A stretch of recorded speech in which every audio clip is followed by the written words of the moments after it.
stardisignaal on antud. Alanud on võistluse esimene etapp, mis kuulub selle ala juurde, Eesti ujumise juurde. Ära tuleb juua pool liitrit viina. Stiilipunkte siin koguda ei ole vaja. Tähtis on tempo ja ennekõike muidugi mahud ja veel kord mahud.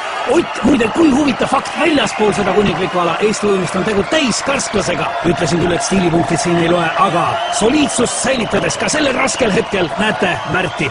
Ja siin, millises tempos liigub Ago. Hapukurk, ainus lubatud abivahend. Kohtunikud on sellega hoolega üle vaadanud, et sinna ei oleks pistetud midagi, mis võiks võistlejaid aidata. Ja siin on näha, et võistlejad on üha rohkem teiseks etapiks distantsiks valmis. Märt, Ago, on raske, aga nüüd tuleb meeste tahtejõud mängu. Otil veel raskem, aga ka tema on distantsiks valmis. Mehed lähevad stardipukkidele, tuleb fikseerida stardiasend ja see on võistluse üks raskemaid momente. Võiks öelda, see ongi kogu jõukatsumise üks võtmehetki.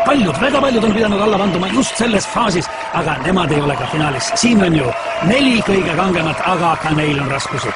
Kus on pukk? Kuhu minna? Ei ole kätes seda jõudu, ei ole jalgadeski. Aga tuleb minna.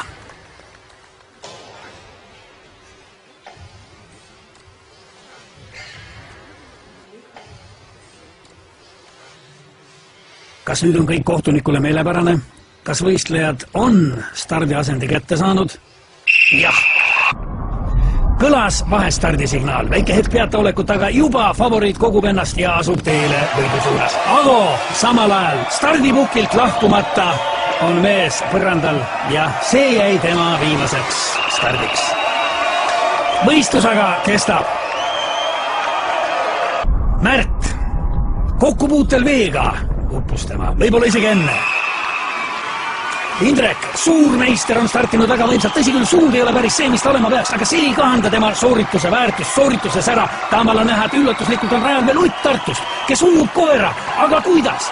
Samal ajal publik elab kaasa ja mida me näeme?